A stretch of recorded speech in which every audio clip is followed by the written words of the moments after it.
This is my least favourite part of the no level challenge, is just the amount of management you have to do of experience. It's not fun. There should not be any mandatory fights. They should all be voluntary. Don't get me wrong, I think the mandatory fights could have just been no experience and AP.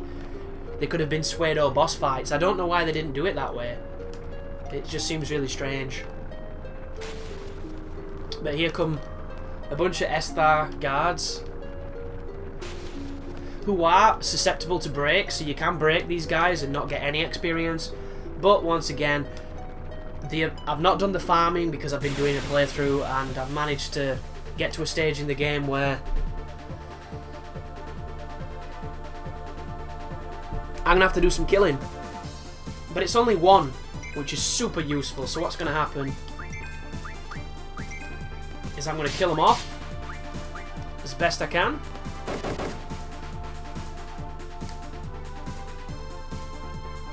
There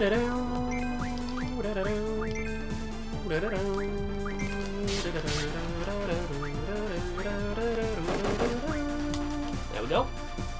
Uh-oh, don't attack Kairos. Alex. Wrong one. But if you see the damage these guys are doing, they're really not much of a threat to us. Ward must be Zell, because he's hitting some big numbers. Or Zell's junctioning, or maybe he's just stronger. I don't know. It's pretty strong.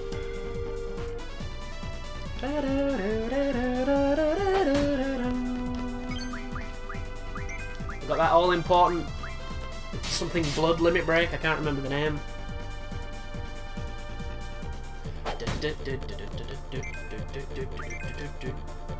Go on, do your attack. And Ward kills himself. Please die, Ward. Blood pain, there we go. And this should insta-kill him.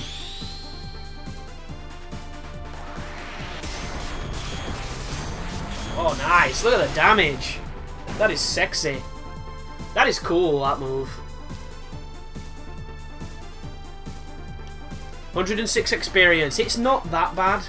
I know if I had break, I could circumvent it. And it makes me kind of sad. And there's another mandatory fight coming up here.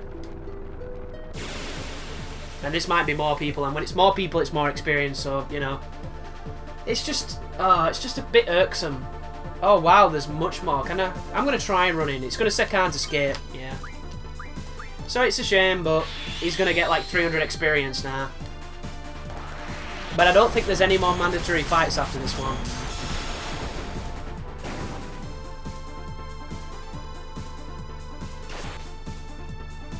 I just have to be very careful how I moderate experience in the future, because this is a lot to give to one person. And I mean, I could revive one and kill him, but it's just so much faffing.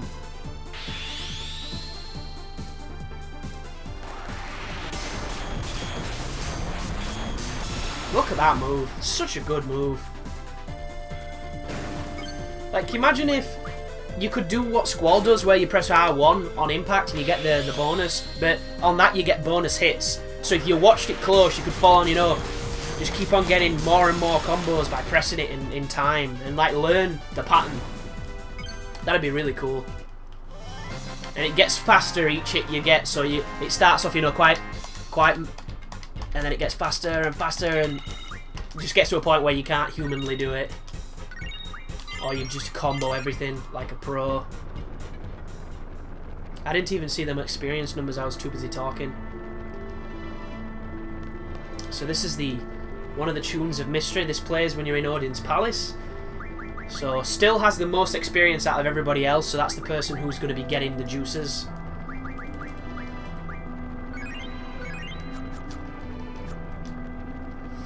And the biggest problem here is the fact I don't have encounter none, because I'm going to have to run away from some fights, but that's not a problem.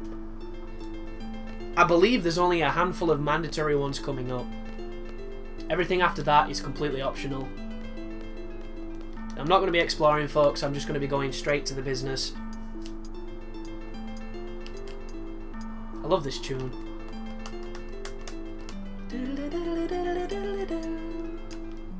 I do not like this environment, though. One of the things I've never understood is the Lunatic Pandora. It's just a... I understand its function towards the moon and towards monsters and things. It's just not really knowing where it came from or who built it and some of those notions, and just how much of a maze it is inside. Like, how does this serve as the function it's supposed to serve? It doesn't make any sense.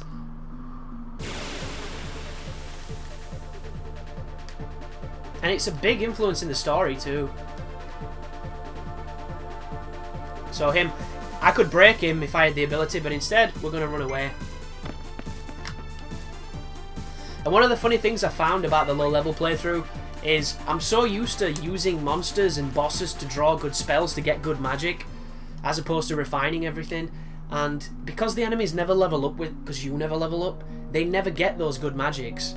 So the very last Sifa that you fight has got fire as opposed to fire Aga and stuff like that, and it's kind of funny.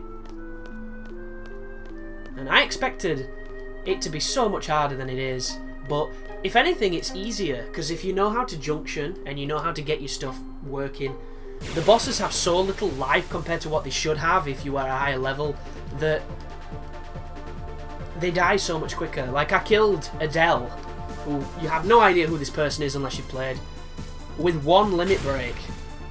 And I didn't even do a finisher, I just did a Renzo Kuken.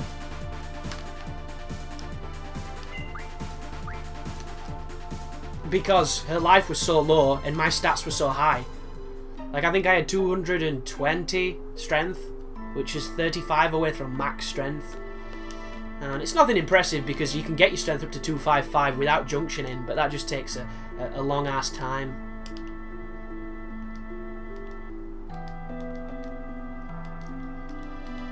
So I think this has to do with getting some items. I always press it when I come up here for the fun of it, so that's the reason I did it. And I think it also affects when you come in later on. You probably get access to an area that you didn't before, but not really bothered. Like, I have, like I keep mentioning, I have a primer guide that tells me of all the invisible draw points, like where all the items are in all the locations, where all the locations are linked to, stuff like that. And some of it is nice and useful, but none of it is, you know, get this or you're screwed, or get this or you'll miss out for the rest of the game. Like, Final Fantasy VII is full of stuff like that. If you don't steal off this guy, you don't stand a chance. If you don't do this off this guy, you don't stand a chance. But this game is much more flexible.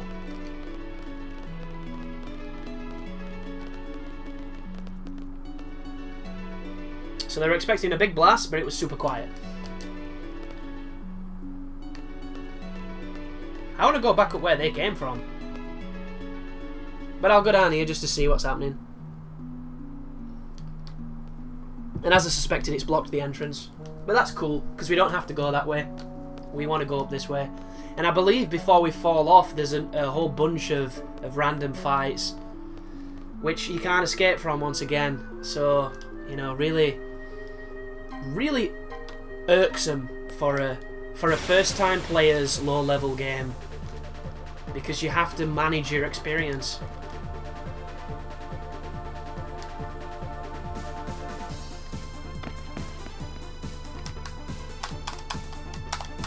Like, I wish if you swapped your junction in, it'd swap your life and stuff.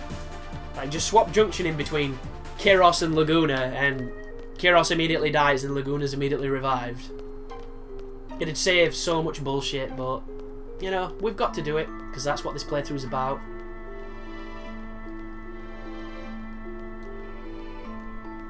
But look at this place, so strange.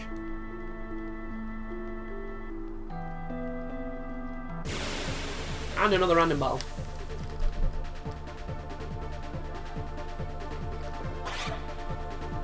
Oh, it's an elastoid.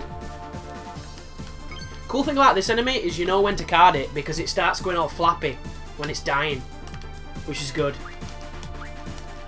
It goes from like plumbing to saxophone, or to bagpipes, probably a better reference. I don't know why I said saxophone. Saxophone doesn't have any crazy pipes on it, it just has all the keys and stuff. It turns into a bagpipe when you mess him up.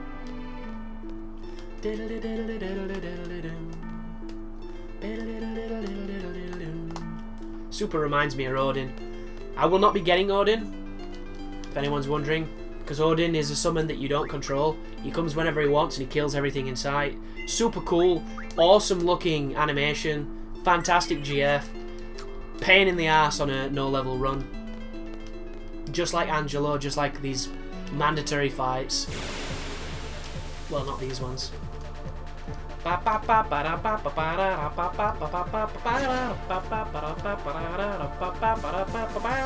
He cannot be broken. For some reason it just seems to miss all the time, and I've tried for a very long time, believe you me folks.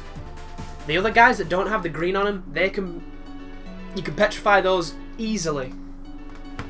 Him on the other hand, massive wanker. This is the end of the Laguna section too. Here come the mandatory fights I mentioned. Oh, it's not fun. It's not fun.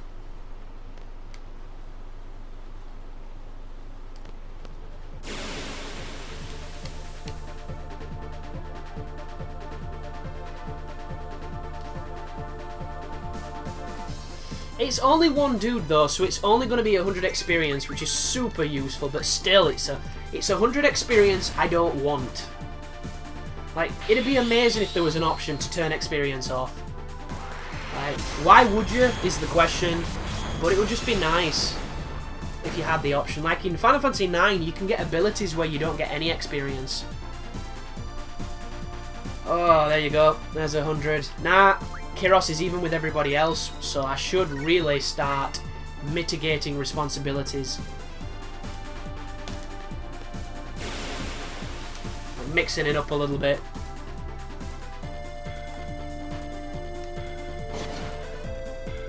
Let's see, look, there's 2 now. That's like 200 experience.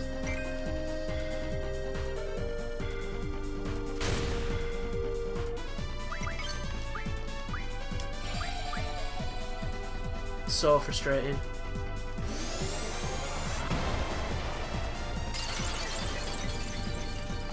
I think it's Selfie who's currently in Kiros, which means I might have to not use her for quite some time.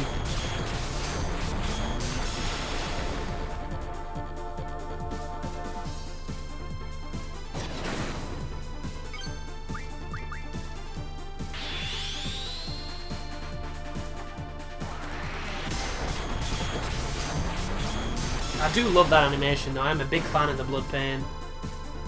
It's just this bit breaks my heart. Oh, thank God, it's a 0 experience fight. Thank you, Squaresoft. Thank you so much. So there's only those ones at the beginning that were mandatory. These are fine.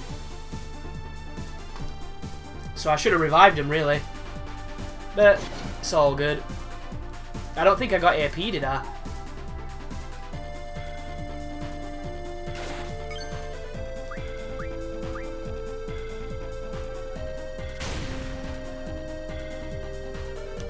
After this blood pain, I'm going to use the Phoenix down on Laguna, because Laguna hits everyone.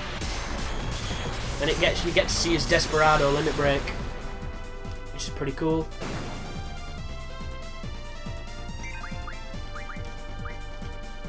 But see that? I couldn't see who I was using the Phoenix down on because of the fucking boxes. And I used it on Ward. Didn't even want Ward. Bloody typical.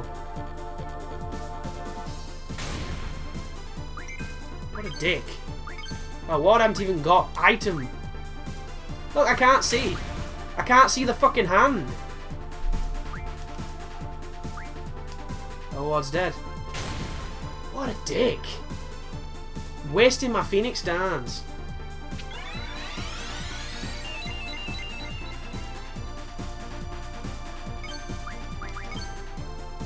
Please don't shoot Laguna. Thank you.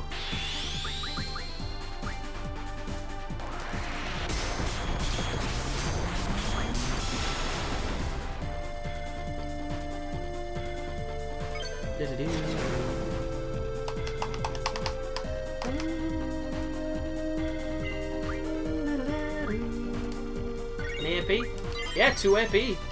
Yay. Should have had them all alive.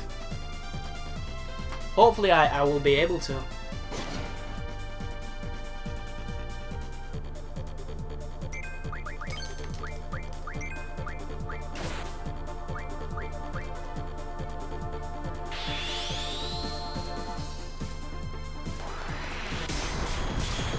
I was hoping that was going to be Laguna, but I never get what I want on this game at the moment.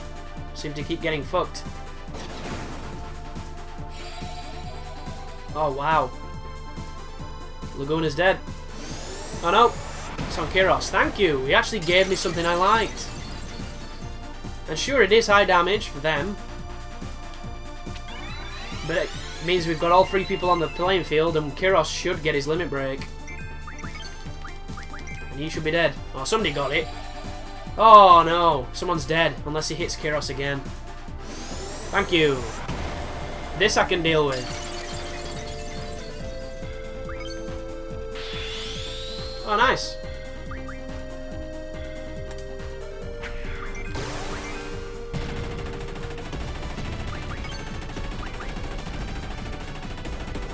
Just the ridiculous...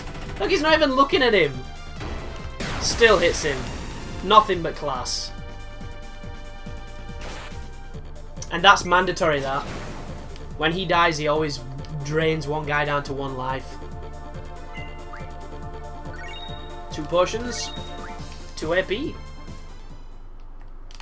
Pretty tight, really, considering that was, what, 3 consecutive fights?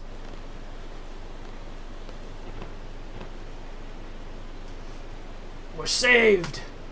Lady Luck is on our side, boys. We can escape to Galbania.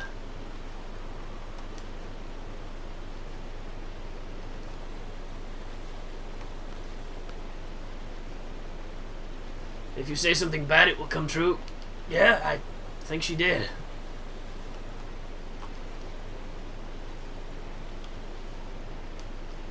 So, Ward has lost his voice through nothing but combat, which is kind of weird. Ward, that's way uncool. It's not cool to say things like that when we're in a predicament where we might die.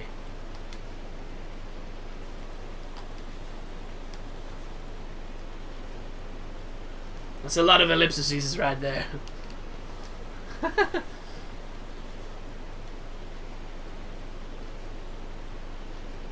Boat, vessel, whatever. We're going back to Galbadia. I'm just gonna pick you up like this and chuck you in the sea.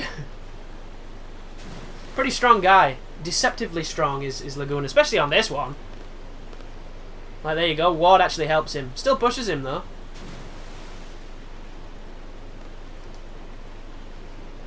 You guys sure have guts. You know, it's a lot higher up here. It's pretty damn high. I'll just go down the slow way. Oh shit!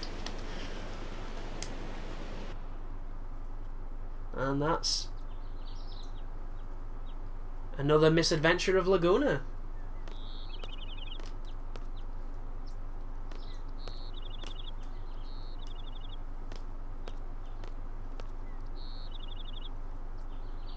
I don't get Squall.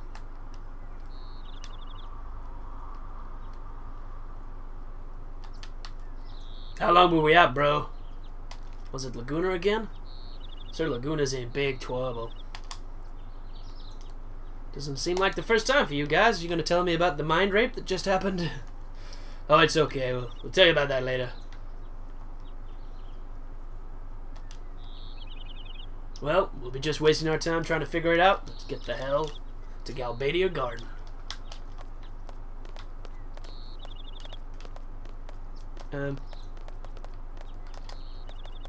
Surprising how me laying on the floor unconscious gave you a conscience. I'll take that compliment. And that apology.